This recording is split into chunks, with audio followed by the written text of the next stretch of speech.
Carson the science guy, Carson the science guy.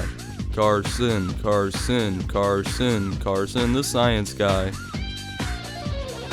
Science rules. Carson the science guy. Carson, Carson. Carson, Carson, Carson. Carson, Carson, Carson, Carson. Carson the science guy. Hello everyone, Carson here, and today I'm going to talk to you a little bit about climate change. And I'm sure you've all heard the term climate change tossed around before, but what is it really? Climate change is defined as the climate, or the overall temperature of the Earth at any given point, changing, either getting hotter or getting colder.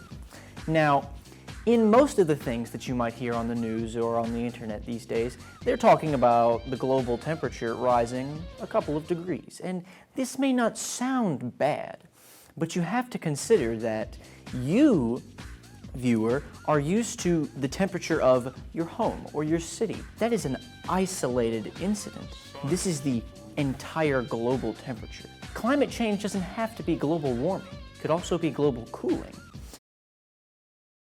In the 1970s, the use of aerosol cans, spray paint, and silly string, and those sorts of things was very prevalent, and the aerosols, or particles floating around in the air, they were creating a barrier around the Earth, and the Earth already has a natural barrier. It's called the ozone layer. The ozone layer protects us from the bad things while letting the good, the warmth and the solar energy, they let that through.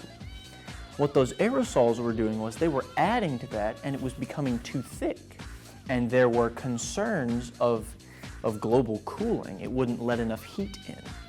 The problem is we're using fossil fuels. Fossil fuels are a big problem these days. You drive a car, you've ridden a bus, the planes fly over, the trains, the big machines in the factories, they all burn fossil fuels, gasoline, oil, coal, that sort of thing. That releases hefty amounts of carbon dioxide into the atmosphere.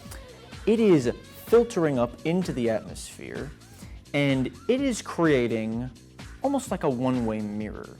It is upping the ozone layer and its protective barrier so that the sun lets in the energy, but then it creates a bubble and the solar energy bounces around and the global temperature rises. You're looking at multiple different species of fish and other marine life. They will die because the carbon level is too high. If global temperatures keep rising, the poles, the North Pole and the South Pole, all of that ice, we're looking at that melting. Ocean levels will begin to rise. Poor little Leonard here won't have anywhere to stand. We have to make a change. Alternate sources of energy are the key to our survival as a species. These big oil companies, these tycoons for fossil fuels, they want to make you believe that switching to things like solar power, geothermal energy, tidal generators, electric cars, they want you to think that that's not good because they don't make enough money from that.